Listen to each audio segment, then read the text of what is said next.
I should have seen it sooner. The way she glanced at him during our third session, just a flicker too long when he praised her for emotional resilience. That half smile she gave, it wasn't appreciation, it was familiarity. The kind of familiarity people don't earn in 3 sessions. I'd come in expecting judgment, maybe a little deflection. I didn't expect betrayal to have a name tag and a therapy license. He called himself Dr. Mason, specializing in couples experiencing late-stage emotional distancing. His office smelled like pine wood and lavender oil, faux calm, just enough to dull your defenses. The lighting was warm, ambient, the chairs deep and low, designed to make you sink physically and mentally. And we were sinking. That was the point. I watched him lean forward as my wife, Juliana, recounted our last argument. Her voice soft, perfectly modulated, not a trace of anger, just disappointment. She was good at that. Disappointment always sounded reasonable when it came from her mouth, almost saintly. She says I shut down, I said, that I don't talk when things get tough. Dr. Mason nodded, folding his hands like he was praying. Do you think she's wrong? I paused. I always paused. It gave me space to breathe, to think. No, I said. She's not wrong, but that's not the whole story. He smiled like someone who already knew how the story ended. Let's start there next time, he said. But we didn't. Next time, we started with my father, with the way I process conflict, with how Juliana had felt alone in the marriage for years. And each time, he steered it gently, always gently toward my failures, not hers. I noticed how often he avoided eye contact with me but looked directly at her, how he never challenged her narratives, even when they changed slightly from session to session, how, when she cried, he handed her tissues before she asked. I noticed everything. I just didn't say anything, not yet. By the 5th session, I already had a folder on my desktop named Mason Records. I recorded every appointment with a hidden pin mic I clipped to my shirt collar. I didn't do it out of paranoia. I did it because I knew what a setup looked like. I've been ambushed before. Not in therapy, but in business, in family, in life. This wasn't about healing. It was about framing, about building a professional record to justify something bigger, something like divorce, custody, or worse. The worst part? I was starting to remember where I'd seen Dr. Mason before. Not in any clinic. Not in a university photo, but in a photo from Juliana's past, one she thought I deleted years ago. A picture from a birthday party in San Diego. She was smiling next to a man with his arm around her waist. His name wasn't Mason back then. It was Reed. Reed Holloway. She told me he was just a college friend, someone she hadn't spoken to in years. That photo was taken 6 months before we got married. Now he was calling himself a therapist. Now he was sitting across from me, dissecting my marriage with surgical calm and slicing away at my credibility. This wasn't therapy. This was war. Juliana and I met 12 years ago. She was the kind of woman people paused for mid-sentence, mid-stride, mid-thought. Not because she was loud, because she was composed, poised. She had that sharp, kind of quiet that makes you listen closer, just in case she whispered something that could change your life. We worked in the same building, different floors, different worlds. I was in financial systems consulting tech-heavy, risk-averse. She ran branding campaigns for luxury skincare line. She understood timing, presentation, the psychology of desire. I understood how to make things bulletproof. In the beginning, we made sense. She softened me. I stabilized her. That was the illusion, anyway. I proposed to her on the balcony of the Mondrian Hotel in West Hollywood. It was late, a skyline full of diamonds, her favorite champagne. She cried, or at least she pretended to. At the time, I didn't know the difference. The early years were sharp, clean, mornings with shared coffee, evenings with shared exhaustion. Sex was consistent, laughter came easy. She called me her safe space. But somewhere around year 5, her smile started arriving late. I told myself it was burnout. Everyone gets tired. We stopped traveling. She said she missed being spontaneous. I booked a last-minute trip to Morocco. She said it was too much planning. We went through the motions, still had dinner together, still showed up at company events like we were wrapped in glass, untouched, uncracked. From the outside, we were perfect. Inside, there were fractures. She started staying late at work or going out with the girls. I never asked which girls. That was my mistake. I let it slide. I let the distance stretch like elastic, assuming it would bounce back. But distance, once stretched too far, forgets how to close. And then came the whispers. A friend of mine, Devin, said he saw her having drinks with someone at a hotel bar downtown. She told me it was a business dinner. I wanted to believe her. God, I really did. So I asked no questions. Told myself trust wasn't optional. It was the price of admission for any real relationship. And I paid. Over and over. Then came the suggestion, therapy. She didn't frame it as punishment. She framed it as help. She said we were too good to give up on, but too tired to keep going this way. Said we owed it to ourselves to try. I agreed. Why not? Maybe I had failed her. Maybe I'd gotten too focused on work, too careful, too safe. So we found a therapist online. She handled the search, the booking, even the payments. At the time, I appreciated it, thought she was investing in us. Now, I realized she was curating the battlefield. The first time I saw Reed, Dr. Mason, I didn't recognize him. He had the beard now, thicker frame, different hair, but the voice was the same, slow, almost hypnotic. And that subtle arrogance that bled through every sentence. I thought it was just projection, my discomfort with therapy, my insecurity, but it wasn't Dave. It was recognition. I remember Juliana showing me an old college photo album long before we got engaged. A guy kept appearing in the margins at parties, study groups, beach trips. I asked her once. She said, "Oh, that's Reed. Don't worry. He was a flirt, but harmless." Now he was telling me I needed to interrogate my need for control. Juliana sat beside me, nodding softly, like she wasn't orchestrating the whole goddamn show. Every session started the same. "How are you feeling this week?" And every time I said fine, he looked disappointed. Like fine wasn't good enough. Like only pain was honest. He never asked her why she stopped coming home before midnight. He never asked her who she was texting when she turned the phone upside down at dinner. He only asked me why I wasn't more emotionally available. That was when I started recording. At first, I just wanted to study the sessions, see if I was missing something. Maybe I was too defensive. Maybe I wasn't present enough. Maybe I was sabotaging it. But the more I listened, the more obvious it became. He wasn't neutral. He was guiding. And she was following cues. When Juliana talked about our fights, he would offer her language words like emotional neglect, power dynamics, reactive detachment. When I spoke, he challenged everything I said, down to the phrasing. It was never, "we argued." It was always, "you escalated." And through it all, he smiled, measured, polished, predatory. By week 4, I knew I wasn't in a therapist's office. I was in a courtroom where I was both defendant and exhibit. The 6th session was when the subtlety broke. Juliana arrived early. She never used to.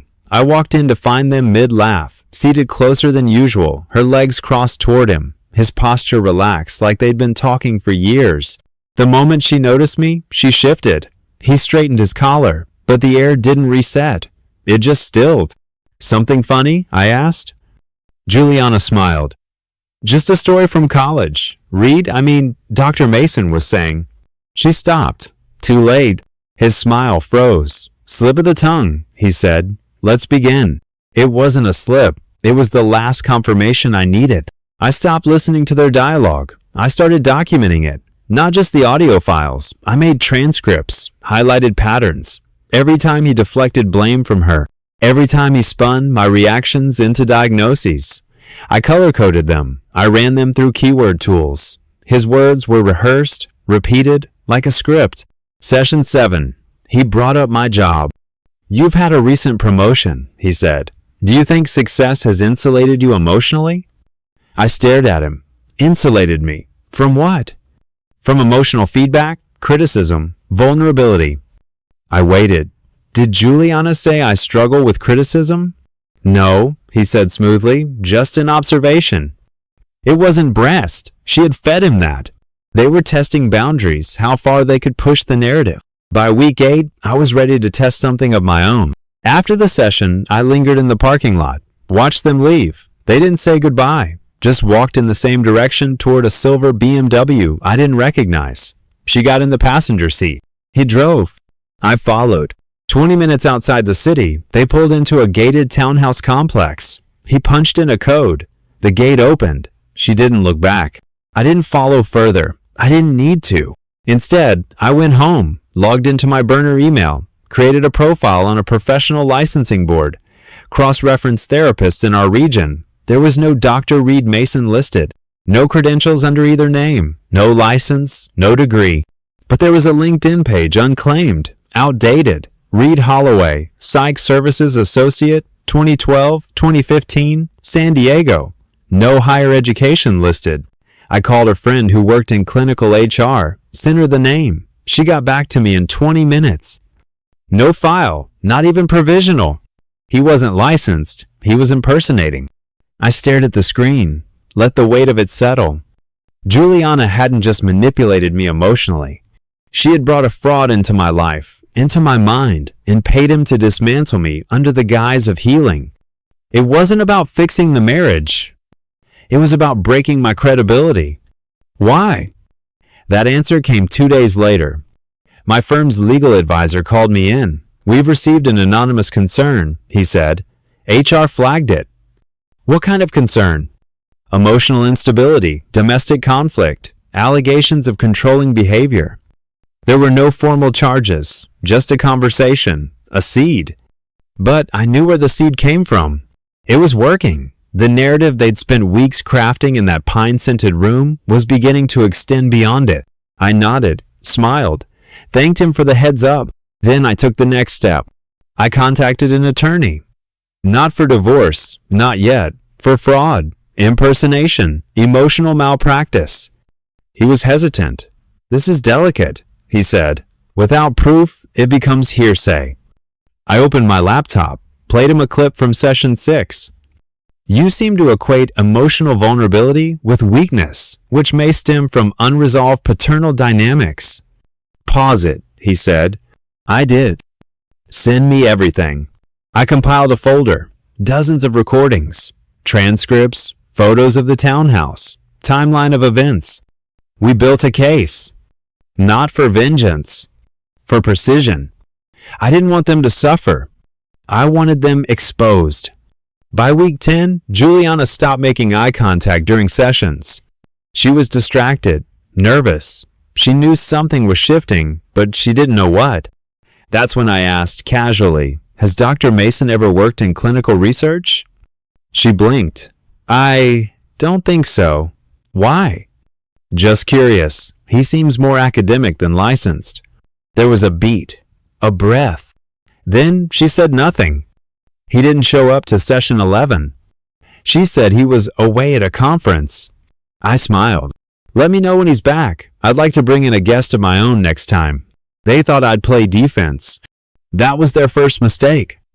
I wasn't there to salvage a marriage. I was studying a crime scene. Every session, every word, every clinical suggestion, he fed her, it all got preserved, time-stamped, and backed up in 3 separate drives. And now, it was time to use it. I started small.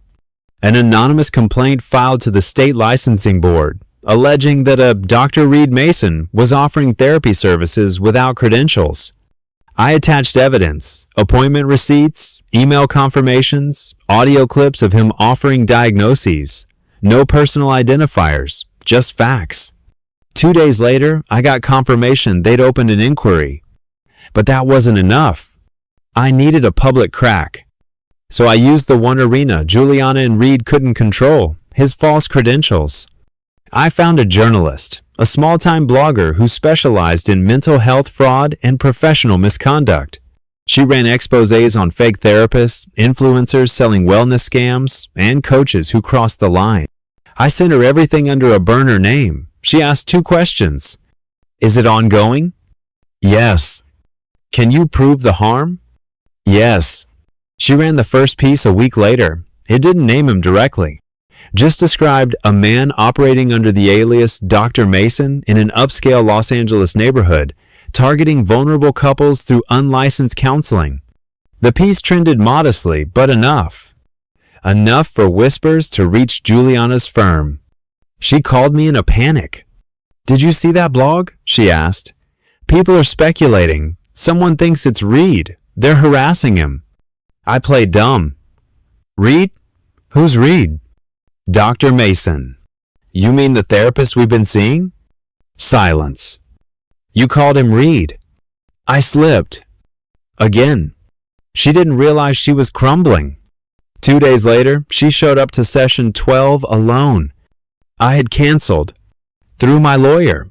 We filed formal notice of intent to sue Reed Holloway for fraud, practicing therapy without a license, and inflicting emotional distress. But we weren't done. I wanted one more scene. So I arranged a final session. Same room, same chairs, same ambient lighting, except this time I brought someone with me. She walked in 5 minutes late, dressed sharply, but there was a tension around her eyes. "Why did you want to meet again?" she asked, avoiding my gaze. I gestured to the third seat. "Because I thought the next part should be official." Reed entered, on cue. Except he wasn't alone. My lawyer stepped in behind him. Juliana's face drained. Reed froze mid-step. I pulled out the folder, set it on the coffee table. "Before we begin," I said, "I'd like to read a few statements into the record." Reed opened his mouth. My lawyer raised a hand. "Mr. Holloway, you are currently under investigation for impersonating a licensed therapist. Continuing to conduct sessions after being served legal notice will be considered willful violation." Reed tried to speak again, failed. I slid the first transcript across the table. Session 6. You implied I had unresolved paternal trauma as an explanation for my discomfort with my wife's behavior. Do you remember that? He stared at it like it might burst into flames. "I'm curious," I continued, "where you received your doctorate, because the licensing board couldn't find it." Juliana stood up. "You ambushed us." I looked at her, really looked at her. For the first time in weeks, I felt nothing. Not betrayal, not rage, just detachment. "You brought him into my life," I said, "into our marriage. You let him use therapy as a weapon. He helped me. He helped you lose the only person who was still willing to believe in you." The lawyer handed Reed an envelope. "You'll find the cease and desist letter inside. Any further contact will be considered harassment." Reed turned to leave. Juliana didn't follow. She stood there, gripping the back of her chair like it was the only thing keeping her upright. I walked out first. Never looked back.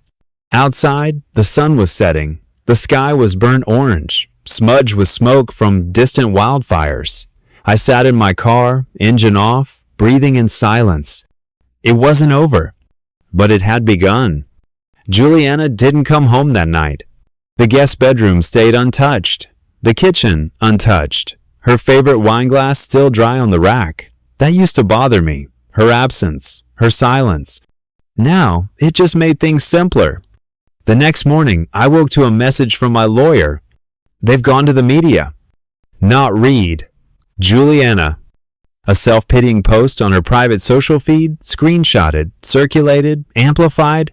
She painted herself as a woman, betrayed by both love and judgment, claiming I had weaponized legality to control her healing process. No mention of Reed's fake credentials, no reference to the investigation. She played it perfectly, victimhood without specifics. But the internet remembers what you feed it.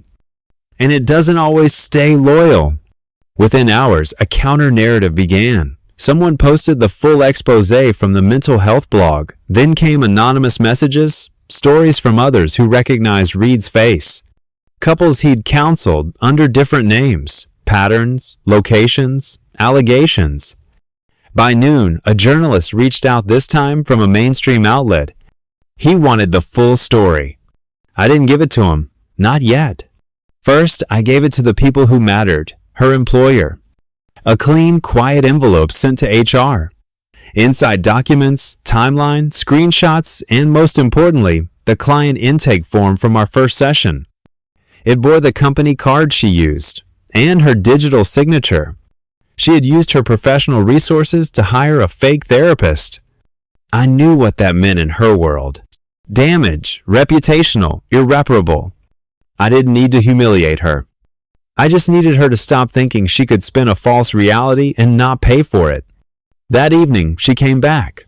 She stood at the threshold like a stranger. No bags, just her keys in hand, breath caught between defiance and desperation.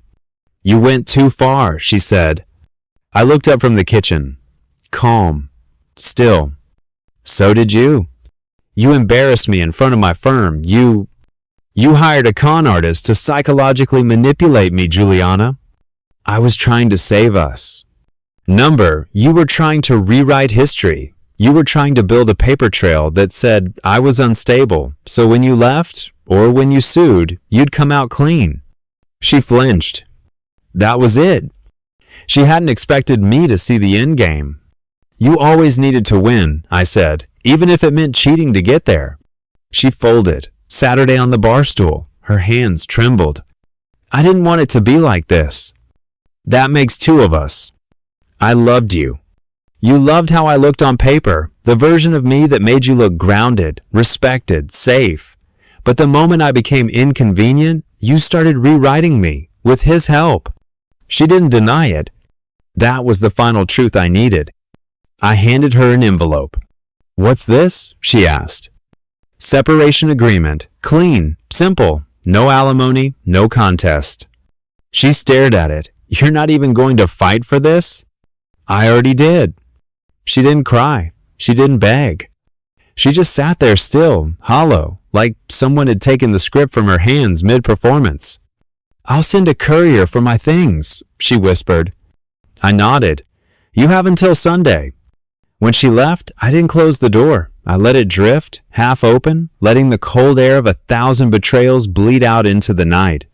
That was the climax. Not a scream, not a breakdown. Just the quiet collapse of two liars caught in their own reflection.